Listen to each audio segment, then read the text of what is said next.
Hello!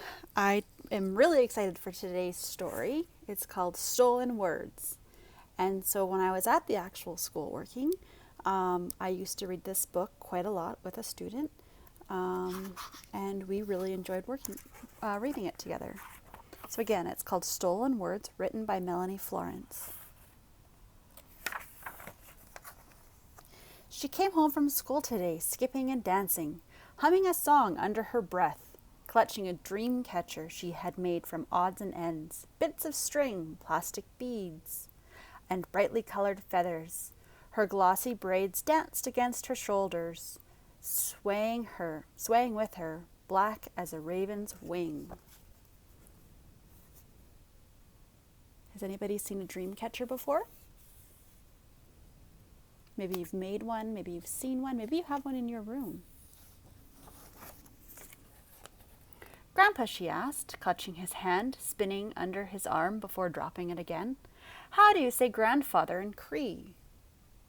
He stopped breathing for a moment. A lifetime to a 7-year-old.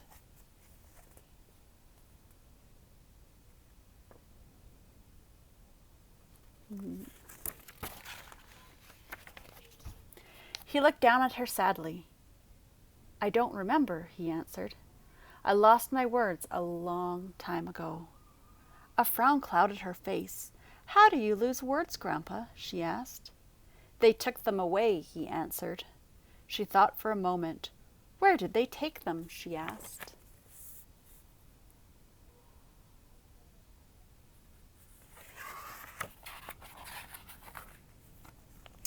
Where they took all of us, he said. Away from home, away from laughter and soft words, away from our mothers who cried for us. She reached for his gnarled hand. Who took you away, Grandpa? She asked quietly.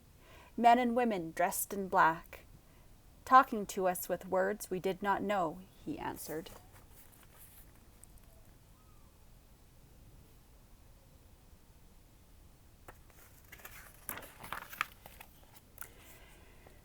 They reached home and sat on the stairs together. Where did they take you, Grandpa? She asked.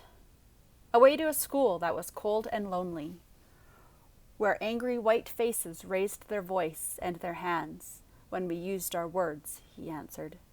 They took our words and locked them away, punished us until we forgot them, until we sounded like them.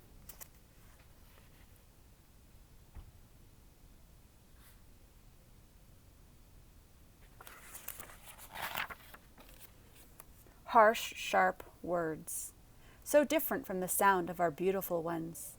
She touched his withered face, tried to wipe the sadness away with her soft hands.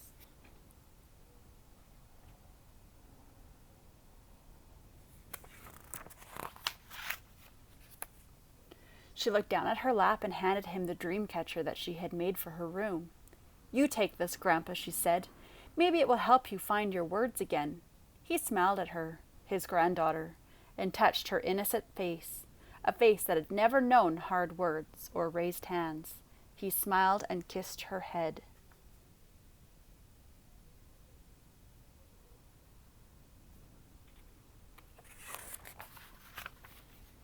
The next day she skipped out of school again, smiling wildly at her grandfather. She stopped in front of him and took a deep breath. Tanisi, Nimosoam, she said. His eyes widened. She smiled brighter than the sun. I found your words, Grandpa, she said. She pulled a tattered, well-worn paperback out of her book bag. Introduction to Cree, it said.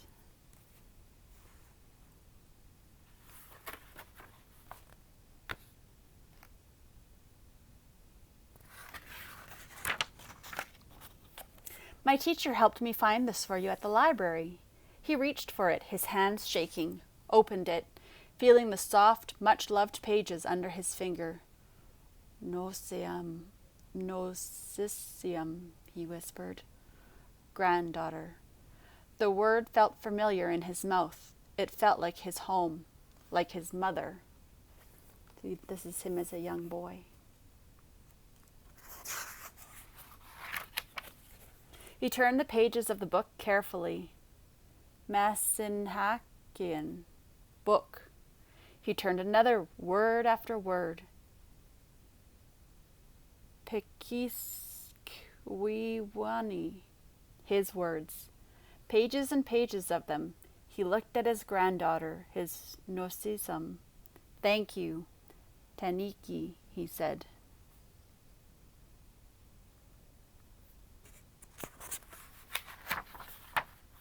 Will you read it to me, she asked, taking his hands in hers and leading him home.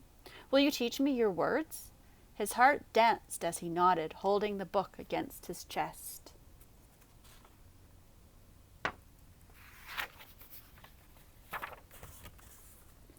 The end. Now, boys and girls, I just want to remind you that when we were going through the book, there were words that I'm not sure how to pronounce them, as I do not speak the language of Cree. But I tried my best. I tried to sound them how I think they would sound. And if you would like to learn more about how you would say them, maybe you and a parent or a grandparent or an adult could try to look for more information. I just really wanted to put this video on here, as like I said, I used to read it with somebody that I worked with in the school. I hope you have a great day. Bye now.